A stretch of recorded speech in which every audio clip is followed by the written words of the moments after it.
Hello बच्चों, कैसे हैं आप सभी। उम्मीद करती हूँ आप सभी बहुत अच्छे से होंगे। कक्षा की शुरुआत करते हैं। पाठ है हमारा अनुच्छेद लेखन, पैराग्राफ राइटिंग।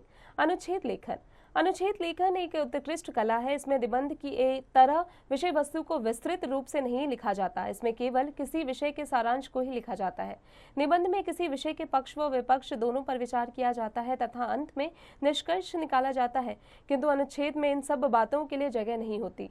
अनुच्छेद में केवल महत्वपूर्ण बिंदुओं का ही उल्लेख किया जाता है। अनुच्छेद लिखते समय हमें निम्नलिखित बातों का ध्यान रखना चाहिए। अनुच्छेद छोटा होना चाहिए तथा 100 शब्दों में पूरा हो जाना चाहिए। अनुच्छेद किसी एक ही विचार या पक्ष पर लिखना चाहिए। भाषा सरल और शुद्ध होनी चाहिए। मुहावरों और लोकोक्तियों का प्रयोग करना चाहिए। अनुच्छेद में विषय के मुख्य बिंदु संक्षिप्त रूप में देने चाहिए।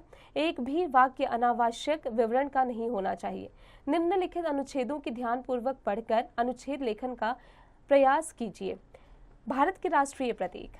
राष्ट्रीय प्रतीक राष्ट्र की पहचान होते हैं, जो उसकी शान एवं गरिमा के परिचायक होते हैं। भारत के 5 राष्ट्रीय प्रतीक राष्ट्रध्वज, राष्ट्रगान, राष्ट्र चिन्ह, राष्ट्र पक्षी और राष्ट्र पशु, इनके माध्यम से भारत के राष्ट्रीय स्वरूप की पहचान होती है। सभी भारतवासी इन प्रतीकों के प्रति आदर, सम्मान और निष्ठा का भाव रखते हैं। भारत ने तिरंगे झंडे को राष्ट्रध्वज के रूप में अपनाया है। इसमें समय समय पर परिवर्तन होते रहते हैं। झंडे की लंबाई इसकी चौड़ाई से 1.5 गुना होती है। सबसे ऊपर केसरिया रंग की पट्टी होती है। यह रंग त्याग, बलिदान और शौर्य का प्रतीक है। ध्वज के बीच का रंग सफेद शांति, पवित्रता और सात्विकता का सूचक है। इस पट्टी के बीच में चक्र बना है। इसमें 24 तीलियां हैं, जिसे सारनाथ के अशोक स्तंभ से लिया गया है। नीचे की पट्टी का हरा रंग हरियाली एवं समृद्धि का प्रतीक है। कविवर रविंद्रनाथ टैगोर द्वारा जन गण मन को हमारे राष्ट्रगान का गौरव प्राप्त है। इसे सभी राष्ट्रीय समारोह में गर्व से गाया जाता है। बंकिम चंद्र चटर्जी द्वारा लिखित वंदे मातरम हमारा राष्ट्रीय गीत है। भारत का राष्ट्र चिन्ह सारनाथ के अशोक स्तंभ से लिया गया है। इसमें 4 सिंह है, पर चित्र में 3 ही दिखाई देते हैं। सिंहों के नीचे घोड़े और बैल के चित्र बने हैं। बीच में चक्र और इसके नीचे लिखा है सत्यमेव जयते। इसका अर्थ है सत्य की ही विजय होती है। मोर हमारा राष्ट्रीय पक्षी है और बाघ हमारा राष्ट्रीय पशु है। हमारे राष्ट्रीय प्रतीक हमारी अस्मिता की पहचान है। हम सभी भारतीयों का कर्तव्य है कि इन प्रतीक चिन्हों का आजीवन सम्मान करें एवं इनकी गरिमा को बनाए रखें। बाढ़ का दृश्य। नदियां जीवनदायिनी है। हमारी माता की तरह ही हमारा पालन पोषण करती है, परंतु हम नदियों में कभी पत्थर तो कभी कंकड़ तो कभी गंदा सामान डालकर इन्हें गंदा करते हैं। शायद हमारे इन्हीं कुकर्मों का बदला लेने के लिए ये नदियां कभी कभी विनाशक रूप धारण कर अपना क्रोध प्रकट करती हैं। इस तबाही को देखने का अवसर हमें तब मिला जब मैं स्काउट का सदस्य होने के कारण कुछ नजर नहीं आ रहा था। कहीं कहीं पर वृक्ष के ऊपरी भाग, बिजली में खंभे अथवा लकड़ी के टुकड़े दिखाई दे रहे थे। पूरा का पूरा गांव पानी में डूब पड़ा था।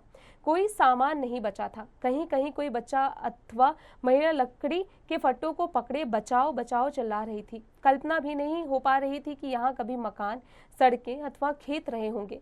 बाढ़ का दृश्य देखकर लग रहा था चारों ओर समुद्र उमड़ रहा है। नदियों ने बाढ़ के रूप में रोष प्रकट कर ना जाने जान माल का कितना नुकसान किया, कहना कठिन है।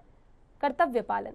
इस संसार को मनुष्य की कर्मभूमि माना गया है तथा कर्मभूमि में जो करने योग्य कार्य हैं उन्हें कर्तव्य कहा गया है। जो मनुष्य अपनी आयु वर्ग के लिए निहित तथा वांछित कर्तव्यों का पालन करते हैं उन्हें ही अच्छा माना जाता है। कर्तव्य पालन की भावना उत्तम भाव है। इससे व्यक्ति को आत्मिक शांति, स्वाभिमान के साथ सम्मान भी मिलता है। प्रत्येक व्यक्ति के व्यक्तिगत, पारिवारिक, सामाजिक तथा नैतिक कर्तव्य होते हैं। जिस समाज में सब अपने अपने कर्तव्यों का पालन करते हैं वहां सुख, समृद्धि तथा शांति का वास होता है। कर्तव्य पालन की भावना मनुष्य को देवत्व प्रदान करती है तथा हृदय में दया, प्रेम, सहयोग, सहिष्णुता आदि का विकास भी करती है। ऐसे लोग संस्कृति के विकास तथा मानव जाति के उन्नति के मार्ग पर अग्रसर करते हैं। जो व्यक्ति अपने कर्तव्यों से मुंह मोड़ लेते हैं उनका सामाजिक सम्मान तो नष्ट होता ही है, समय के साथ साथ वे अपनी नजरों में भी गिर जाते हैं। हर मनुष्य को अपने कर्तव्यों का पालन कर समाज में आदर्श रूप स्थापित करना चाहिए। सादा जीवन, उच्च विचार। जीवन जीना एक कला है। जो इस कला को जानते हैं वे भौतिक सुख साधनों की होड़ में ना पड़कर सादा सरल जीवन व्यतीत करते हैं। सादगी से भरा जीवन व्यक्ति की महानता का प्रतीक है। सादगी मनुष्य को लालच, आडंबर तथा भ्रष्टाचार से दूर रखती है। उच्च विचार मनुष्य के मन को पवित्र बना देते हैं। संसार के सभी महापुरुष सादगी से जीवन यापन करते हुए मानवता के हित हेतु प्रति पल लगे रहे। हमारे देश में महात्मा गांधी, पंडित मदन मोहन मालवीय, डॉक्टर राजेंद्र प्रसाद शास्त्री जी, ईश्वर चंद्र विद्यासागर तथा सहस्त्रों ऐसे महान पुरुषों ने जन्म लिया जिन्होंने अपना जीवन अत्यंत सादगी से बिताया तथा परोपकार के लिए जन सेवा में लगे रहे। गांधी जी एक अत्यंत सादगी में रहते थे। डॉक्टर प्रसाद तब तक वही धोती कुर्ता जुराबे पहनते थे जब तक वे तार तार नहीं हो जाते थे। सादगी तथा उच्च विचार सोने पे सुहागा है। प्रत्येक व्यक्ति को चाहिए कि वह सादा जीवन उच्च विचार को अपनाए। अब आ जाते हैं बच्चों इसके अभ्यास कार्य पर। बच्चों, अब आप इसका अभ्यास कार्य स्वयं कीजिएगा।